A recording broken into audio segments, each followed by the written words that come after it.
औज़ुबिल्लाहिमिनश्शैतानिर्रजीम बिस्मिल्लाहिर्रहमानिर्रहीम अस्सलामु अलैकुम वरहमतुल्लाहि वबरकातुहू। मोअज़्ज़ज़ सामीन, कैसे हैं आप? उम्मीद है अल्लाह ताला के फ़ज़ल व करम से आप खैरियत से होंगे और मैं मंजूर शहज़ाद अल्लाह ताला के फ़ज़ल व करम से आपकी दुआओं से खैरियत से हूँ। और जैसा कि आप लोग जानते हैं कि Pakistan air force college Sargodha में एंट्री टेस्ट के लिए दरख्वास्तें जो हैं वो तलब की गई हैं। एडमिशन जो हैं वो जारी हैं और 23 सितंबर उसकी आखिरी तारीख़ है। 23 सितंबर 2022 तक जो है बच्चों ने अपना एडमिशन जो है वो भेजना होगा। आज मैं पेपर लेकर आपके सामने हाज़िर हुआ हूँ। इंग्लिश का ये पेपर है, इसको सॉल्व कैसे करना है, क्वेश्चन जो हैं वो कैसे-कैसे आएँगे।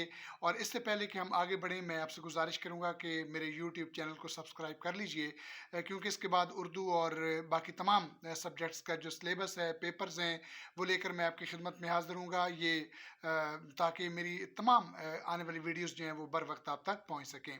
और यहाँ पर देखिएगा मुअज़्ज़ज़ नाज़रीन, पहला क्वेश्चन है, क्वेश्चन नंबर 1 है कि पूछा गया है कि right an essay of 150 words on a marriage party in my family. मेरे ख़ानदान में एक शादी की तकरीब, इसके ऊपर 150 वर्ड्स तलबा ने जो हैं वो लिखना होंगे। और जिन बच्चों की प्रैक्टिस होगी, और ये एसेस जो हैं वो अनसीन आते हैं, कभी-कभी सीन एसेस भी आ जाते हैं, अल्लामा इकबाल, माई स्कूल, इस तरह के एसेस जो हैं वो आ चुके हैं। आपने बिल्कुल उनको बिल्कुल इग्नोर नहीं करना। वो भी आप लोगों ने करने हैं जो आप लोगों ने 6th-7th क्लास में किए थे, और उनको भी अच्छी तरह करना है। और जो अनसीन ऐसे हैं, इनके लिए क्रिएटिव राइटिंग एबिलिटी दरकार होगी, यानी अपने पास से लिखने की सलाहियत। If you have the ability of creative writing, you can write any essay, letter, application, story, whatever you want to write. तो इसके लिए आपने अपने पास से लिखने की सलाहियत को जो है वो इम्प्रूव करना होगा। इसके बाद क्वेश्चन नंबर 2 है, एक कॉम्प्रिहेंशन आपको दिया जाएगा। अब देखना ये कि कॉम्प्रिहेंशन क्या है। A comprehension means a paragraph will be given to you and you people will have to read out that paragraph and you will have to understand that what is over there in that paragraph, and then there would be questions at the end of that paragraph, and answers would be present in that paragraph, and you people will have to derive answer from that paragraph. Means आपने paragraph को अच्छी तरह पढ़ना है और उसको understand करना है, और फिर आखिर में जो क्वेश्चंस दिए गए हैं इनके आंसर्स इसके अंदर मौजूद हैं। आपने इतनी प्रैक्टिस करनी है, इतनी प्रैक्टिस करनी है कॉम्प्रिहेंशन की, कि आप लोगों को आंसर तलाश करना कतई तौर पर मुश्किल ना हो। एक बात याद रखिएगा, यहाँ पर एक बड़ा इंपॉर्टेंट इशू मैं आपको बताता चलूं कि जिस टेंस में क्वेश्चन पूछा जाता है उसी टेंस में आप लोगों ने आंसर देना होता है। सपोज देखिए, ऊपर क्वेश्चन में डिड कहा गया है। डिड डिड जब आता है तो नीचे आंसर में जो है वो सेकंड फॉर्म दी जाती है। डू डज आता है, नीचे फर्स्ट फॉर्म दी जाती है। इन चीज़ों का ख्याल रखना होता है, बहुत इन चीज़ों के ऊपर फोकस किया जाता है। बहुत इंपॉर्टेंट, बड़ा वाइटल इशू है जिसके ऊपर आप लोगों ने जो है वो तवज्जो देना होगी। तो चले मैं आपकी आसानी के लिए ये पैराग्राफ जो है पढ़ देता हूँ। He said that it was the most beautiful language. उसने कहा कि ये इंतहाई खूबसूरत ज़ुबान है इन द वर्ल्ड, दुनिया में। उसने कहा कि ये दुनिया में इंतहाई खूबसूरत ज़ुबान है। द क्लियरेस्ट, साफ तरीन, द मोस्ट लॉजिकल, इंतहाई दलाइल वाली। We must guard it among us. हमें इसको अपने अंदर, अपने दरमियान इसकी हिफाजत करनी चाहिए। एंड नेवर फॉरगेट इट, और कभी इसको फरामोश नहीं करना चाहिए, भुलाना नहीं चाहिए। A country could be defeated in war. एक मुल्क को एक जंग के अंदर शिकस्त दी जा सकती है, but if the people kept their own language, लेकिन अगर लोग अपनी जुबान से जुड़े रहें, they would always have the key to their freedom, फिर हमेशा उनके पास आज़ादी की चाबी रहेगी। Then he opened a grammar book, फिर उसने एक ग्रामर की किताब खोली, and read us our lesson, और हमारा सबक पढ़ा। I was surprise to see, मैं ये देखकर हैरान था, how well I understood it, कि मैंने कितना अच्छा इसको अंडरस्टैंड किया, समझा। ऑल ही सेड, जो कुछ उसने कहा, सीम सडनली सो इजी, वो बिल्कुल बहुत जल्द आसान नजर आया।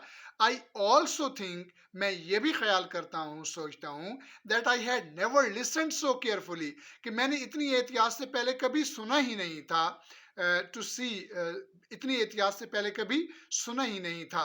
और फिर कहता है कि and our teacher had never explained everything so patiently, और हमारे उस्ताद ने कभी इतनी वजाहत के साथ सब्र के साथ जो है वो वजाहत हर चीज़ की नहीं की थी। Poor Mr Khalid seem to want to teach us, बेचारा मिस्टर खालिद यानी एक आइजी का इजहार किया गया है, सीम नजर आता था to want to teach us कि वो हमें पढ़ाए, ऑल ही न्यू जो कुछ वो जानता था, इन वन लेसन एक सबक में, before going away for ever हमेशा हमेशा के लिए जाने से पहले। अब इसमें देखिएगा कि वो क्वेश्चन जो है वो आपसे जो है वो क्या पूछ रहा है। कहते हैं कि what is duty of speaker to their language. इसके बाद जो कॉन्सेप्चुअल क्वेश्चंस हैं वो मैं आपके सामने डिस्कस कर लेता हूँ।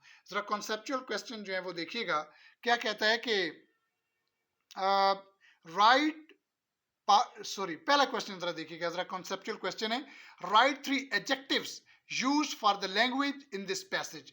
इस पैराग्राफ के अंदर जो 3 एडजेक्टिव बताए गए हैं वो आप जो है वो बताएं कि कौन से 3 एडजेक्टिव हैं। एक बात याद रखिएगा कि वो वर्ड जो नाउन को डिस्क्राइब करता है, प्रोनाउन को डिस्क्राइब करता है, that is called an adjective. तो यहाँ पर देखिएगा कि लैंग्वेज जो है नाउन है, उससे पहले ब्यूटीफुल आया, ये आपका एडजेक्टिव है। यहाँ पर लैंग्वेज है, ओन आपका एडजेक्टिव है, और मिस्टर खालिद प्रॉपर नाउन है, पुअर ये आपका एडजेक्टिव है। इसके बाद देखिएगा कि वो यहाँ पर कह रहा है कि right part of speech are the underlined words. जो अंडरलाइन वर्ड्स कहता है मैंने किए हैं उनके आप पार्ट्स ऑफ स्पीच बताएं। जरा देखिएगा, then he opened then he opened a grammar book and read us for our lesson. I was surprised to see how well I understood it. How well I understood it. अब understood ये सी ये verb है, और जो लफ्ज verb को describe करे how, वो adverb कहलाता है। Patiently ये adverb of डिग्री होगा। Patiently सब्र के साथ। और ऐसे जो एडवर्ब्स होते हैं जो एल वाई पर खत्म होते हैं वो आमतौर पर एडवर्ब ऑफ मैनर होते हैं। इसके बाद देखिएगा न्यू, ये वर्ब है, सेकंड फॉर्म ऑफ वर्ब है नो की। तो ये आपका जो है वो कॉम्प्रिहेंशन है। और इसके बाद देखिएगा क्वेश्चन नंबर 3, इसको इस पैराग्राफ कहता है कि summarise the above paragraph in about 50 words. इसको समराइज करना है, इसका समराइज मीन्स इसका खुलासा बयान करना है, जिसे आप कहते हैं निचोड़ इसका बयान करना है, यानी इसको you will have to shorten this paragraph, इसको शॉर्ट करना है। इसके बाद देखिएगा क्वेश्चन नंबर 4 है, कहता है कि use the given words and phrases in meaningful sentences. कहता है कि जो वर्ड्स मैंने दिए हैं, जो फ्रेजेस मैंने दिए हैं, इनको मीनिंगफुल सेंटेंसेस के अंदर जो है वो बनाना है। जरा देखिएगा, पहला है वायलेंटली, जोर जोर से, शिद्दत से। इसका सेंटेंस क्या होगा? ही knocked at the door violently, उसने जोर जोर से दरवाजा खटखटाना शुरू कर दिया। डिस्ट्रेस, परेशानी, he expressed concern that the ship might be distressed. इसके बाद removal means इखराज, अलहदगी, we arranged for the removal of the car. इसके बाद restore, असली शक्ल में, असली हालत में किसी चीज को वापस लेकर आना। the police restored law and order. pavement, रास्ता, they decided to broaden the pavement, उन्हें रास्ते को खुला करने का फैसला किया। ये था आपका क्वेश्चन, वर्ड सेंटेंसेस जो आपने बनाना थे। इसके बाद नेक्स्ट क्वेश्चन है, क्वेश्चन नंबर 5 है आपका, write a letter to your best friend to politely stop him from wasting time on playing video games. कि आपका दोस्त जो है वो वीडियो गेम्स खेलता है, उसको रोकना है, लेकिन कि वो अपना वक्त भी ज़ाया ना करे, उसको यहाँ पे रोकना है इस काम से। लेकिन आपने कैसे रोकना है? उसको नरमी से रोकना है। उसके अंदर यानी आपके अल्फाज ऐसे होने चाहिए, अल्फाज का चुनाव, कि उसकी दिल आज़ारी भी ना हो, मोटिवेशन हो उसको जो है वो ऐसा करने से बाज आ जाए। बड़ा इंपॉर्टेंट क्वेश्चन है, क्वेश्चन नंबर 6, कहता है कि डू एज डायरेक्टेड, ऐसा करें जैसा मैं कहता हूँ। कहता है कि add a suitable collective noun, a dash of trees. इसके अंदर सूटेबल वर्ड जो है वो क्या होगा? जो कलेक्टिव नाउन होगा क्लम्प, झुंड को कहते हैं, CLUMP। Make the sentence plural, इसको जमा बनाना है। द हॉर्स रन्स फास्ट, घोड़ा तेज दौड़ता है। The horses run fast, present indefinite tense है। The horse runs fast. जब यहाँ पर जो आपका सब्जेक्ट अगर सिंगुलर होगा तो जाहिर है कि वर्ब के साथ एस या इसका इजाफा होगा, लेकिन जब इसको प्लूरल आप बना लेंगे, हॉर्सेस कर लेंगे, तो फिर रन्स नहीं होगा, रन होगा। आगे कहता है कि चेंज इनटू नेगेटिव, इसको नेगेटिव में चेंज करना है, he knows how to swim, वो जानता है कि कैसे तैरना है, प्रेजेंट इंडेफिनिट टेंस है। He does not know how to swim, he does not know how to swim. आप जानते हैं कि प्रेजेंट डेफिनिट टेंस में जो आपके हेल्पिंग वर्ब्स यूज होते हैं वो होते हैं डू नॉट और डज नॉट, यहाँ पर आएगा। इसके बाद कहता है कि change the passive voice, passive voice में इसको चेंज करना है और आपका सेंटेंस है we shall win the match tomorrow, हम कल मैच जीत जाएंगे।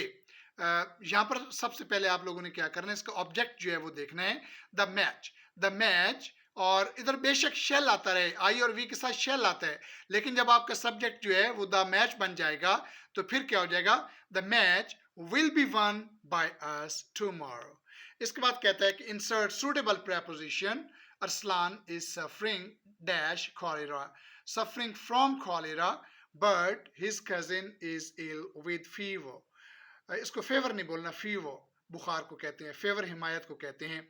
इसके बाद supply the correct forms of the verbs given, जो वर्ब दी गई है इसको दुरुस्त लिखना है कि कैसे दुरुस्त वर्ब आएगी। She dash the piano when I came in, came, came जो है यहाँ पर जो आपका केम आया है वो सेकंड फॉर्म है। और याद रखिएगा कि अगर सेंटेंस के किस्म में सेकंड फॉर्म आए यानी पास्ट टेंस आए तो दूसरे समय भी पास्ट टेंस की कोई शक्ल होती है, या तो सेकंड फॉर्म आएगी या वाज वर आईएनजी आएगा या हैड प्लस थर्ड फॉर्म आएगी।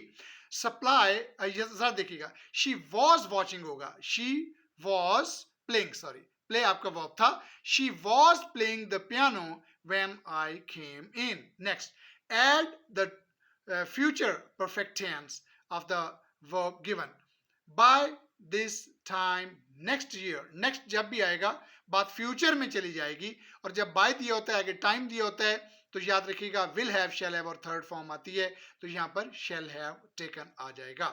इसके बाद कहता है कि लास्ट आपका क्वेश्चन है translate the given sentences into English. Number 1, हमें अपने वतन से मोहब्बत करनी चाहिए, we should love our country, we should love our country। झूठ कभी ना बोलो, इंपेरेटिव सेंटेंस है don't tell a lie, don't tell a lie. शेर धाड़ता है, present indefinite tense, the lion singular है, आगे जो आने वाला वर्ब है उसके साथ एस या ईएस का इजाफा करना पड़ेगा, द लाइन रोर्स, शेर धाड़ता है। इसके बाद आपका सेंटेंस है मुझे सच्चे लोग बहुत अच्छे लगते हैं, आई लाइक ट्रू पीपल। इसके बाद क्या तुम्हारे भाई ने इम्तिहान में अव्वल पोजीशन हासिल की, ये पास्ट इंडेफिनिट टेंस है और पास्ट इंडेफिनिट टेंस में आप लोग जानते हैं डिड आता है, और जब डिड आता है तो उसके बाद जरा देखिएगा, did your brother get the first position in the exam, sorry यहाँ पर जो है वो गॉट लिखा गया, यहाँ पर गेट होगा, इसको जरा ठीक कर लेते हैं, गॉट नहीं गेट होगा।